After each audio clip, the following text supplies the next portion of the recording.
ಮೊದಲಿಗೆ ಕನ್ನಡ ರಾಜ್ಯೋತ್ಸವದ ಹಾರ್ದಿಕ ಶುಭಾಶಯಗಳು. ನಂಗೆ ಗೊತ್ತು ನಿಮಗೆ ಆಲ್ರೆಡಿ ನೆನ್ನೆ ಮುಗ್ದೋಗಿರುತ್ತೆ. ನಮಗೆ ಇವತ್ತು ಈಗ ಶುರು ಆಗಿದೆ. ಇದ್ರ ಬಗ್ಗೆ ತುಂಬ ಮಾತಾಡ್ಬೇಕು ಅನ್ಕೊಂತಿದ್ದೆ. ಇವತ್ತು ಪರ್ಫೆಕ್ಟ್ ಟೈಮ್ ಅಂತ ಅನಿಸ್ತು. ಅದಕ್ಕೆ ಕೆಲವೊಂದು ಸಿಹಿ ಘಟನೆಗಳು, ಕಹಿ ಘಟನೆಗಳು ನಾನು ಇಲ್ಲಿ ಫೇಸ್ ಮಾಡಿರೋದು, ಅದನ್ನು ಶೇರ್ ಮಾಡಬೇಕಂತ ಅಂದ್ಕೊಂಡಿದ್ದೆ. ಮೊದಲಿಗೆ ನಾನು ಯಾವಾಗ ಇಲ್ಲಿಗೆ ಬಂದೆ ಅಲ್ಲ USA-ಗೆ, ಅವಾಗಿಂದ ನನಗೆ ನಮ್ಮ ಭಾಷೆ ಮೇಲೆ ತುಂಬ ಪ್ರೀತಿ ಇನ್ನೂ ಜಾಸ್ತಿ ಆಯಿತು. ಎಷ್ಟು ಇಂಪಾರ್ಟೆಂಟ್ ನಿಮಗೆ ನಿಮ್ಮ ಭಾಷೆಯಲ್ಲಿ ಮಾತಾಡೋ ಜನ, ನಿಮ್ಮ ಜನ ಸುತ್ತಮುತ್ತಲು ಇರೋದು ನಾನು ಮಿಸ್ ಮಾಡಿಕೊಂಡೆ. ಅದ್ರದ್ದು ಇಂಪಾರ್ಟೆನ್ಸ್ ಗೊತ್ತಾಯಿತು. ನಾನು ಇಲ್ಲಿಗೆ ಬಂದು ಒಂದು 15 days ಅಲ್ಲೇ ಒಂದು ಸ್ಟೋರಿಗೆ ಹೋದುವಾಗ ಶಾಪಿಂಗ್ಗೆ ನಾವು ಕನ್ನಡದವರು ಬರೀ 4 ಜನ ಇದ್ದಿದ್ದು. ನಮ್ಮ ಕಾಲೇಜಲ್ಲಿ ಇಂಡಿಯನ್ಸ್ ಸ್ವಲ್ಪ ಕಮ್ಮಿ ಇದ್ದಾರೆ. ಸ್ಪೆಷಲಿ ಕನ್ನಡದವರು ಅಂತ ಅಂದರೆ ಒಂದು 4-5 ಜನ ಸಿಗ್ಬೋದು ಅಷ್ಟೇ, ತುಂಬ ಜನ ಇಲ್ಲ. ಅದರಲ್ಲೂ ಕನ್ನಡದವರಾಗಿ ಮಾತಾಡೋರು ನಿಮಗೆ 4-5 ಜನ ಸಿಗ್ತಾರೆ ಅಷ್ಟೇ. ನಾನು ಮತ್ತು ನನ್ನ ಫ್ರೆಂಡ್ಸು ಅಂಗಡಿಗೆ ಹೋಗಿದ್ವಿ. ಅಲ್ಲಿ ಕನ್ನಡದಲ್ಲೇ ಮಾತಾಡ್ತಾ ಇದ್ವಿ, ಏನು ತೊಗೊಳ್ಳೋದು ಅಂತ ಎಲ್ಲನೂ ಕೂಡ. ಒಂದು ಹುಡುಗಿ ನಾವು ಕನ್ನಡದಲ್ಲಿ ಮಾತಾಡೋದನ್ನ ಕೇಳಿಸ್ಕೊಂಡು ಬಂದು ಮಾತಾಡ್ಸಿದ್ಲು. ನೀವು ಕನ್ನಡದವರ, ಎಲ್ಲಿಯವರು? ಅವ್ರು ಮೈಸೂರವ್ರು ಅಂತ. ಅವಳು ಹೇಳ್ತಾ ಇದ್ಲು, ನಾನು ಇಲ್ಲಿ ಬಂದು 1 year ಆಯಿತು, ನನಗೆ ಎಲ್ಲೋ ರೇರ್ ಕನ್ನಡದವ್ರು ಸಿಗೋದು ತುಂಬ ಖುಷಿ ಆಯ್ತು ಅಂತ 15-20 ನಿಮಿಷ ನಿಂತ್ಕೊಂಡು ಅದೇ ಜಾಗದಲ್ಲಿ ಮಾತಾಡ್ಕೊಂಡು ನಿಂತ್ಕೊಂಡ್ವಿ ನಾವು. ಹೇಗಿದೆ ಏನು, ಯಾಕಂದರೆ ನಾವು ಅವಾಗ ಬಂದಿದ್ವಿ ಅಲ್ವಾ. 1 year ಅವ್ರಿಗೆ ಹೇಗಿರುತ್ತೆ ಇಲ್ಲಿ, ಹೇಗೆ ಟ್ರೀಟ್ ಮಾಡ್ತಾರೆ, ಎಜುಕೇಷನ್ ಹೇಗಿದೆ ಅಂತ ಎಲ್ಲ ಮಾತಾಡ್ಕೊಂಡು ಹಾಗೆ ನಿಂತ್ಕೊಂಡ್ವಿ. ಆದರೆ ಅವ್ರಿಗೆ ಖುಷಿ ಆಯ್ತಲ್ವಾ. ನಾನು ಏನಕ್ಕೆ ಇಷ್ಟೊಂದು ಖುಷಿ ಆಗ್ತಿದ್ದಾರೆ, ಎಷ್ಟೊಂದು ಜನ ಇರಬೇಕಲ್ವ. ಯಾಕಂದರೆ ಅವರು ನಾರ್ತ್ ಈಸ್ಟರ್ನಲ್ಲಿ ಓದ್ತಿದ್ದು. ಯೂನಿವರ್ಸಿಟಿಯಲ್ಲಿ ತುಂಬ ಜನ ಇಂಡಿಯನ್ಸ್ ಇರ್ತಾರೆ. ಆ್ಯಂಡ್ ತುಂಬ ಜನ ಇಂಡಿಯನ್ಸ್ ಇದ್ದಾರೆ ಅಂದರೆ ನಿಮಗೆ ಕನ್ನಡದವರು ಸಿಗ್ತಾರೆ. ಯಾಕಂದರೆ ನನ್ನ ಒಬ್ಬರು ಕನ್ನಡ ಫ್ರೆಂಡು ಆ ಕಾಲೇಜಲ್ಲಿ ಆಲ್ರೆಡಿ ಓದ್ತಿದ್ರು. ಸೊ ಅವ್ರು ಹೇಳ್ತಿದ್ರು ತುಂಬ ಜನ ಸಿಗ್ತಾರೆ ನಿಮಗೆ ಈ ಕಾಲೇಜಲ್ಲಿ ಕನ್ನಡದವ್ರು ಅಂತ. ಆದರೆ ಈ ಹುಡುಗಿ ಸೇಮ್ ಕಾಲೇಜಲ್ಲಿ ಓದ್ತಿದ್ದಾರೆ, ಬಟ್ ಅವರಿಗೆ ಕನ್ನಡದವ್ರು ಸಿಕ್ಕಿ ಒಬ್ಬರೊಬ್ಬರದೇ ಒಂದೊಂದು ಎಕ್ಸ್ಪೀರಿಯನ್ಸ್ ಇರುತ್ತೆ. ನೀವು ಯಾವುದೋ ಒಬ್ರದ್ದು ಎಕ್ಸ್ಪೀರಿಯನ್ಸ್ ತೊಗೊಂಡು ಅವ್ರಿಗೆ ಅಲ್ಲೆಲ್ಲ ಕನ್ನಡದವ್ರು ಇದ್ದಾರಂತೆ, ಅವ್ರಿಗೆಲ್ಲ ಈ ಥರ ಇಂಡಿಯನ್ಸ್ ಇದ್ದಾರಂತೆ, ಅವ್ರದ್ದೇ ಒಂದು ಗ್ರೂಪ್ ಇದೆ, ಆ ಥರ ಎಲ್ಲ ಹೇಳೋದಕ್ಕಾಗಲ್ಲ. ಅಮೆರಿಕಲ್ಲಿ ಎಲ್ರಿಗೂ ಹಿಂಗೆ ಇರುತ್ತೆ ಅಂತ ಒಬ್ರೊಬ್ರದ್ದು ಒಂದೊಂದು ಎಕ್ಸ್ಪೀರಿಯನ್ಸ್ ಇದೆ. ನಂಗೆ ಅರ್ಥ ಆಗಿರಲಿಲ್ಲ ಏನಕ್ಕೆ ಅವ್ರಿಗೆ ಅಷ್ಟು ಖುಷಿ ಪಡ್ತಿದ್ದಾಳೆ ಅಂತ. ಆದರೆ ಅದೇ ಪೊಸಿಷನಲ್ಲಿ ವಿತಿನ್ 2-3 ಮಂತ್ಸಲ್ಲಿ ನಾನು ಇದ್ದೆ. ಯಾವಾಗಾದರೂ ನಾವು ಒಂದ್ಸರಿ ಟ್ರೈನಲ್ಲಿ ಟ್ರಾವೆಲ್ ಮಾಡ್ತಿದ್ವಿ ನವೆಂಬರ್ ಮಂತಲ್ಲೇ. ಆಗ ರಾಜ್ಕುಮಾರ್ ಅವ್ರದ್ದು ಒಂದು ಸಾಂಗ್ ಕೇಳಿಸ್ತು. ಆಗ ನಾನು ನನ್ನ ಫ್ರೆಂಡ್ಸ್ ಇಬ್ಬರು ಸುತ್ತ ಹಿಂಗೇ ನೋಡ್ತಾ ಇದ್ದೀವಿ, ಎಲ್ಲಿ ಬರ್ತಿದ್ದೆ ಏನು ಅಂತ. ಅದು 15-20 seconds ಅಷ್ಟೇ, ಜಾಸ್ತಿ ಕೇಳಿಸ್ಲಿಲ್ಲ ನಮಗೆ, ಯಾಕಂದರೆ ಮೂವ್ ಆಯಿತು ಟ್ರೈನು.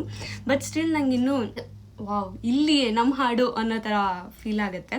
ಇನ್ಸಿಡೆಂಟ್ ಶೇರ್ ಮಾಡ್ತೀನಿ. ಹೀಗೆ ಡೌನ್ ಟೌನ್ಗೆ ಹೋಗಿದ್ವಿ ಶಾಪಿಂಗ್ ಮಾಡೋದಕ್ಕೆ ಅಂತ. ಸೊ ವಿಂಟರ್ ಕ್ಲಾತ್ಸ್ ಬೇಕಿತ್ತು ನಮಗೆ. ಇಲ್ಲಿ ಚಳಿ ಜಾಸ್ತಿ ಇರೋದ್ರಿಂದ ನಾವೇನು ತೊಗೊಂಬಂದಿದ್ವಿ ಅದೆಲ್ಲ ಸಾಲ್ತಿರ್ಲಿಲ್ಲ ಈ ವೆದರ್ಗೆ. ಸೊ ಜಾಕೆಟ್ಸ್ ಎಲ್ಲ ಬೈ ಮಾಡೋಕ್ಕೆ ಹೋಗಿದ್ವಿ. ಅಲ್ಲಿ ಒಬ್ಬರನ್ನ ಇಂಡಿಯನ್ನ ನೋಡಿದ್ವಿ. ಅವರು ಕೂಡ ಕನ್ನಡದಲ್ಲಿ ಮಾತಾಡ್ತಿದ್ರು, ಆ ಅಣ್ಣ. ಸೊ ಅದಕ್ಕೆ ನನ್ನ ಫ್ರೆಂಡ್ಸ್ ಏನಿದ್ರಲ್ಲ ಬಾಯ್ಸ್, ಅವ್ರು ಹೋಗಿ ಅವ್ರನ್ನ ಮಾತಾಡ್ಸಿದ್ರು. ಆಮೇಲೆ ಅವ್ರು ನಮಗೆಲ್ಲ ಗೈಡ್ ಮಾಡಿದ್ರು ಎಲ್ಲಿ ತೊಗೋಬೋದು ಜಾಕೆಟ್ಸ್ ಹತ್ರ.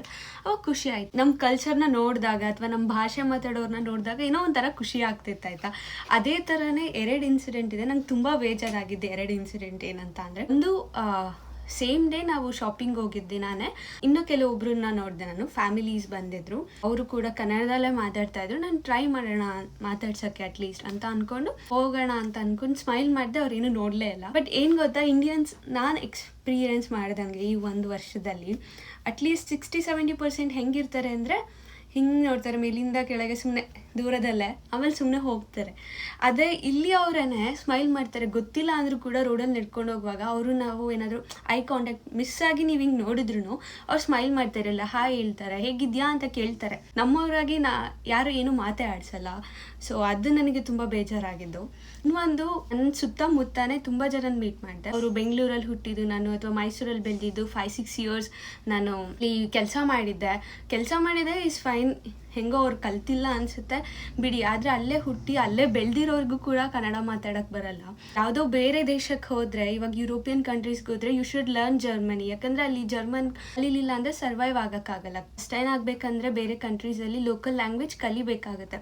ಎಷ್ಟೊಂದು ಜನ ಪ್ರೀತಿಯಿಂದ ಬೇರೆ ಬೇರೆ ಭಾಷೆ ಕೂಡ ಕಲಿತಾರೆ. ಆ ಥರ ನೀವೊಂದು ಜಾಗದಲ್ಲಿದ್ದೀರಾ ಅಥವಾ ನೀವೊಂದು ಜಾಗದಲ್ಲಿ ಬೆಳೆದಿದ್ದೀರಾ ಅಂದರೆ ಅದಕ್ಕೆ ಯಾಕೆ ರೆಸ್ಪೆಕ್ಟ್ಗಾದರೂ ಆಗಲಿ ಆ ಭಾಷೆನ ಅಟ್ಲೀಸ್ಟ್ ಕಲಿಯಲ್ಲ ಅಂತ ನನಗೆ ಬೇಜಾರಾಗುತ್ತೆ. ನಾನು ಫಸ್ಟ್ ಯಾರಾದರೂ ನಾನು ಬೆಂಗಳೂರಿಂದ, ಮೈಸೂರಿಂದ, ಈ ಥರ ಮ್ಯಾಂಗ್ಳೂರಿಂದ, ಉಡುಪಿಯಿಂದ ಅಂತ ಅಂದರೆ ಫಸ್ಟ್ ಕ್ವೆಶ್ಚನ್, ಕನ್ನಡ ಬರುತ್ತಾ, ನೀವು ಕನ್ನಡದವ್ರ ಅಂತ ಕೇಳ್ತಿದ್ದೆ.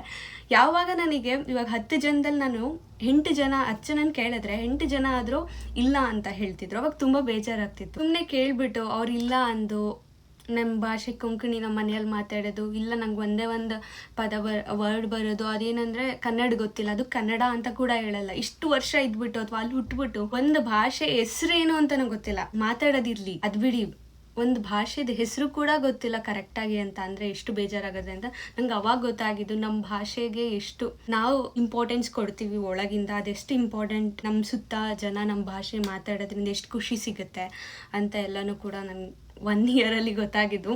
ನಾನು ಕೂಡ ಇವಾಗ ಕನ್ನಡದಲ್ಲೂ ವೀಡಿಯೋಸ್ ಮಾಡ್ತೀನಿ, ಇಂಗ್ಲೀಷ್ನಲ್ಲೂ ವೀಡಿಯೋಸ್ ಮಾಡ್ತೀನಿ. ನಮಗೆ ಬೇಕು ಬೇರೆ ಬೇರೆ ಭಾಷೆಗಳು ಮಾತಾಡೋದಕ್ಕೆ. ಹಾಗಂತ ನಮ್ಮ ಭಾಷೆ ಮೇಲಿರೋ ಪ್ರೀತಿ ಅಭಿಮಾನ ಯಾವತ್ತೂ ಕೂಡ ಕಮ್ಮಿ ಆಗಬಾರ್ದು. ನಾವು ಯಾವಾಗ ಬಳಸ್ತೀವಲ್ಲ ಒಂದು ಭಾಷೆ ಅವಾಗಷ್ಟೇ ಅದು ಜೀವಂತವಾಗಿರುತ್ತೆ. ನಾವು ಯಾರೂ ಅಲ್ಲ ಅದನ್ನು ಜೀವಂತವಾಗಿ ಇಟ್ಕೊಳ್ಳೋದಕ್ಕೆ. ಆದರೆ ಆ ಭಾಷೆ ಇದೆಯಲ್ಲ ಅದು ನಮಗೆ ಇಷ್ಟು ದಿನ ನಮಗೆ ಒಂದು ಪ್ರೀತಿಯನ್ನು ಕೊಟ್ಟಿದೆ.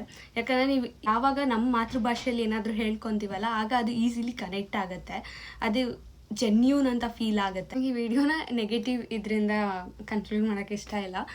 ಎಷ್ಟೊಂದು ಪಾಸಿಟಿವ್ ಇದೆ. ಈ ವರ್ಷ ನಾನು ಆ್ಯಕ್ಚುಲಿ ತುಂಬ ಖುಷಿಯಾಗಿದ್ದೀನಿ, ಯಾಕಂದರೆ ತುಂಬ ಜನ ಕನ್ನಡದವ್ರು ಬಂದಿದ್ದಾರೆ. ಅದರಲ್ಲೂ ಎಷ್ಟು ಡೈವರ್ಸಿಟಿ ಇದೆ ಅಂದರೆ ನಮ್ಮ ಕನ್ನಡದವರಲ್ಲೇ ಉತ್ತರ ಕರ್ನಾಟಕದವ್ರು ಇದ್ದಾರೆ, ಮಂಡ್ಯ ಅವರು ಇದ್ದಾರೆ, ಬೆಂಗಳೂರು, ಮೈಸೂರು. ಒಬ್ರೊಬ್ರದ್ದು ಒಂಥರ ಭಾಷಾ ಶೈಲಿ ಬೇರೆ ಇದೆ, ಪದಗಳು ಬೇರೆ ಇದೆ. ಅವ್ರದ್ರಲ್ಲಿ ಒಂದು ಪದಕ್ಕೇನೋ ಅರ್ಥ ಇದ್ರೆ ನಮ್ದ್ರಲ್ಲಿ ಇನ್ನೇನೋ ಅರ್ಥ ಇರುತ್ತೆ. ಒಟ್ಟಿಗೆ ಮೂವಿ ನೋಡೋದಾಗ್ಲಿ, ಕಾರ್ ಡ್ರೈವ್ಗೆ ಹೋದ್ರೆ ನಮ್ಮ ಕನ್ನಡ ಸಾಂಗ್ಸ್ ಹಾಕೋದಾಗ್ಲಿ, ಅದೆಲ್ಲ ನಾನು ಇಂಡಿಯಾಲಿರುವಾಗ ನಮ್ಮ ಕರ್ನಾಟಕದಲ್ಲಿರುವಾಗ ಏನೋ ದೊಡ್ಡದು ಅನಿಸ್ತಿರ್ಲಿಲ್ಲ. ಯಾಕಂದರೆ ದಿನ ಬೆಳಗಾದರೆ ನಾವು ಮಾತಾಡ್ತಿದ್ದಿದ್ದೆ ನಮ್ಮವ್ರ ಜೊತೆ.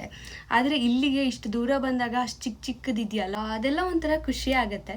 ಇಷ್ಟು ದೂರ ಬಂದು ಆ ಥರ ನಮ್ಮ ಒಂದು ಜನದ ಕಮ್ಯುನಿಟಿ ಬಿಲ್ಡ್ ಆಗುತ್ತೆ ಅಲ್ಲ, ಅದು ಒಂಥರ ಹೋಮ್ ಅವೇ ಹೋಮ್ ಅಂತ ಹೇಳ್ಬೋದು. ನೆಕ್ಸ್ಟ್ ವಿಡಿಯೋಲಿ ಸಿಗೋಣ. ಬಾಯ್, ನಮಸ್ತೆ.